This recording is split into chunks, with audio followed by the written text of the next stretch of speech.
3 out of 4 people have injured themselves doing this. And my hand's up on this one. Maybe yours is too. Jackie was confused when she went to Taco Bell and she saw some girls sitting outside on a laptop. And what happened next, I think, is going to make you smile. Before you open the fridge again, a question you should ask. And if you don't know where to start in your faith journey, the Bible says we should always do 2 things. That's coming up on The Good News Show with Andy, where I'm all about putting a smile on your face and hope in your heart. The Good News Show with Andy. The number of the day is 3 out of 4 people have injured themselves while trying to get back into shape, especially after the last few years where none of us were in shape, and now it can be a struggle.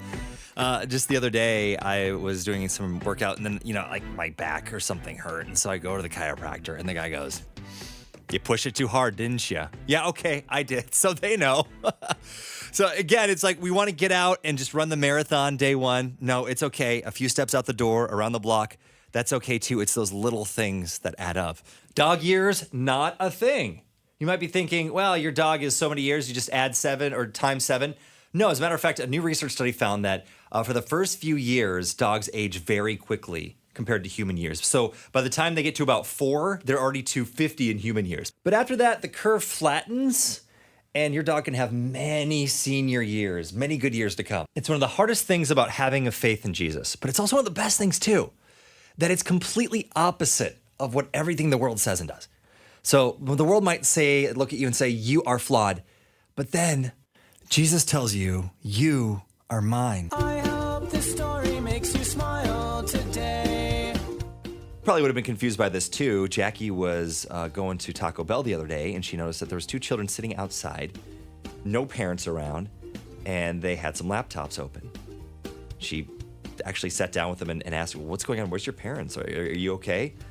Their mom, who's a single mom, has to work during the day. Mom has been behind on the bills, so all their utilities are shut off, and they're about to be evicted from where they're living. So they're going to the one place they knew that had free Wi-Fi, Taco Bell. Well, this absolutely breaks Jackie's heart, so she goes to her community and says, is there anything we can do? And the community said, yeah, there is. They raised over $140,000. And so now Jackie was able to get them a place to stay temporarily at a hotel. They're going to have more permanent housing. And now mom doesn't have to feel like she's alone. There is a whole community coming around them, making sure that they're going to make it. If you're worried about your future, if you want to make tomorrow a better day than today, hopefully you're pushing towards the goals that God's placed in your heart. And you might be thinking, okay, well, I'm worried about how this is going to happen. I'm worried about when my future is going to take place. When you get bogged down or tangled up in the hows, nothing will happen. When your dream depends on when, nothing will ever change. It's kind of that, well, I'm going to wait till X, Y, or Z happens. That's probably never going to happen. So whatever is you're hoping your future, whatever you hope your future is going to look like, just tomorrow say, I'm going to take one step towards it, whatever that might be. If you're kind of feeling depleted right now, I hope this is good news.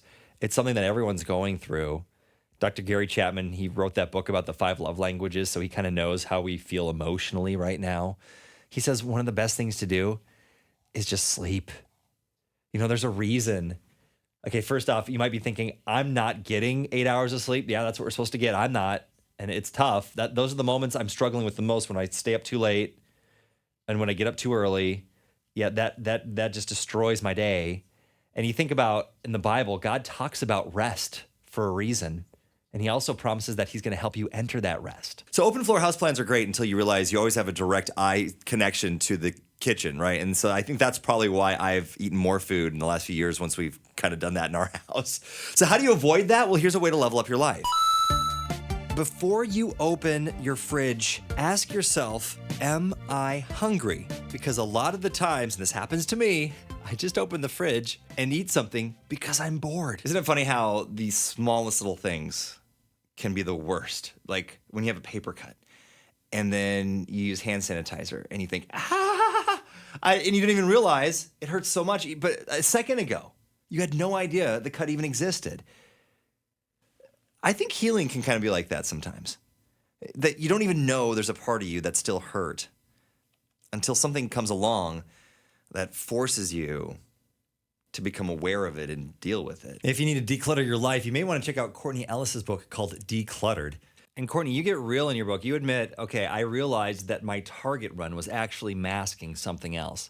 To walk into a store and pick out something new just felt magical. It felt so great, but it felt great for 20 minutes. And then I had to shove a sweater into my drawer where it didn't fit. And then it wasn't great.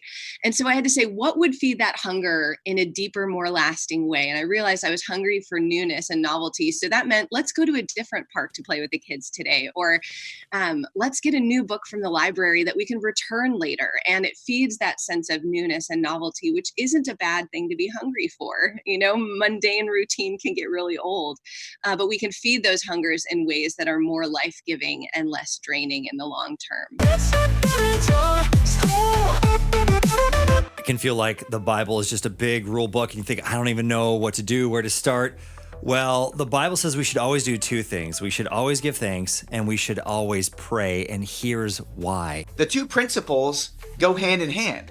And neuroscience actually shows that this is what knocks out anxiety, this is what knocks out addiction, this is what keeps your brain healthy. And the two things, very simply, are prayers of gratitude. It's getting your brain out of the anxious portion and into the grateful portion, which neuroscience is proving you can't be anxious and grateful at the same time.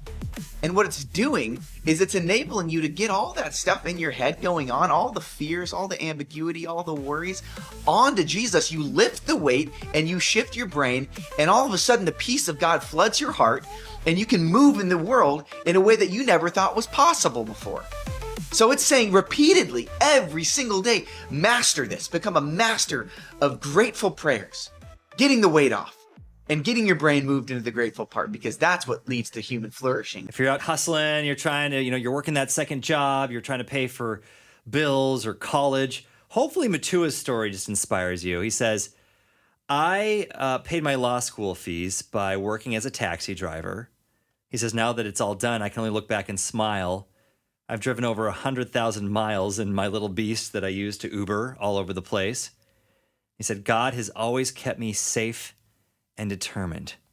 So his encouragement for you, journey on. If you make bad decisions and you're trying to figure out why is that, well, you have to make so many every day. And so sometimes you just kind of get worn down. So you get to the point where, okay, I'll eat the Twinkie. I'm just so hungry and I can't make another healthy decision.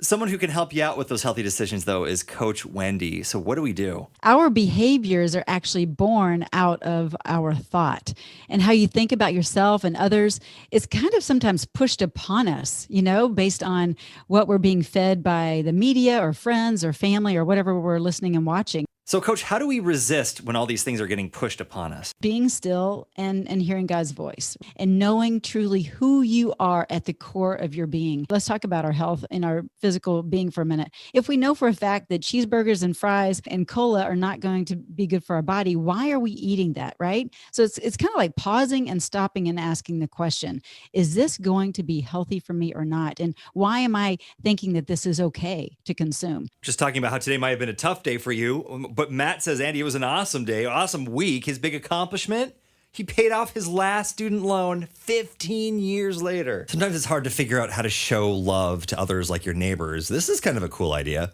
So Jennifer just moved into a new neighborhood, and all the neighbors got together and bought her a beautiful bouquet of yellow flowers as just kind of a little welcome to the neighborhood gift.